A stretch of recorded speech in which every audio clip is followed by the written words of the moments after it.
Le samedi 5 avril 2025 a marqué la clôture des travaux de la 17e session du Conseil national du département femmes et familles de l'Église évangélique du Congo. Un moment de réflexion et d'échange pour les 30 membres présentes qui ont pris part activement au débat. Après des heures de discussion et d'échanges fructueux, les résultats de cette session ont été annoncés dans un communiqué final. Un communiqué qui souligne les actions remarquables menées et les perspectives à venir pour la vie du département. De neuf du budget prévisionnel 2025.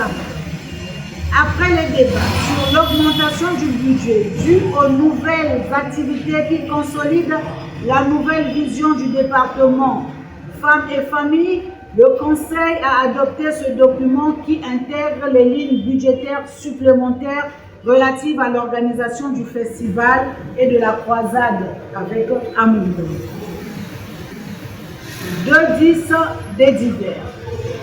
Sur le règlement intérieur du département synodal Femmes et Familles, les participants ont débattu sur l'intérêt de ce document fondamental qui devrait aider à l'harmonisation des méthodes et outils de travail au sein de tous les secrétariats consistoriaux et paroissiaux.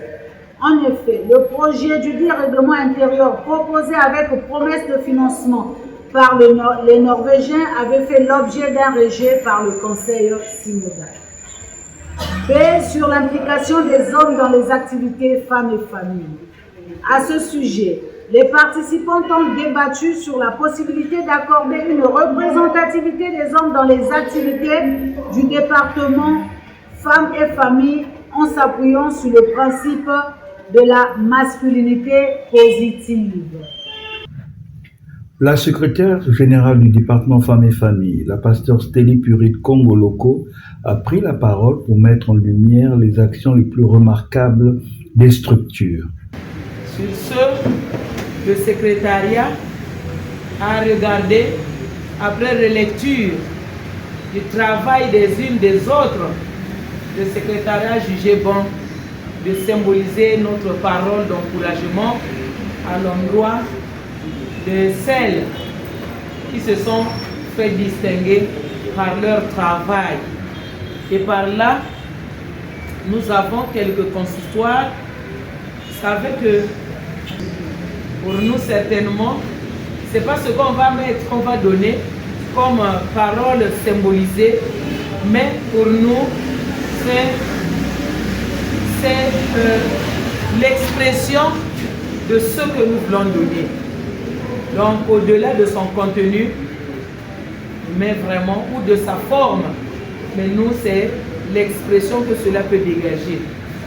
Parmi les lauréats, le secrétariat consistorial Femmes et Familles du consistoire de Pointe-Noire 1, qui a organisé une initiative ciblée pour la rentrée scolaire des enfants.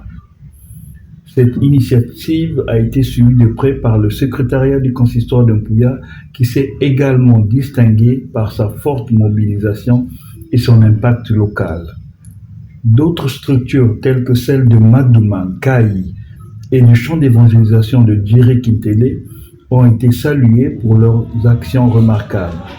Toutes ces 5 structures ont été honorées par des encouragements et des récompenses en reconnaissance de leurs efforts pour promouvoir et poursuivre leurs actions au sein de la communauté.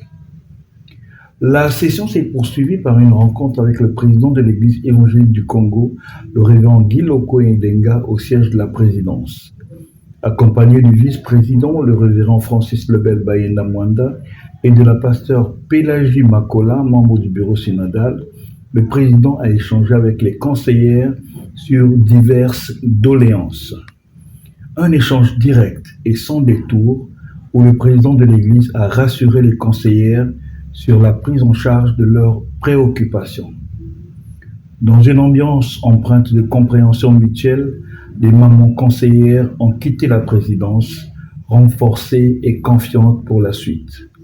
Cette 17e session a donc été un succès, non seulement pour les résultats obtenus, mais aussi pour l'esprit d'unité et de collaboration qui a régné tout au long des travaux. Les conseillères du département Femmes et Familles de l'Église évangélique du Congo repartent prêtes à poursuivre leur mission au service de la communauté. C'était un reportage sur la clôture de la 17e session du Conseil national du département Femmes et Familles de l'Église évangélique du Congo. À bientôt pour un autre moment important de la vie de notre Église.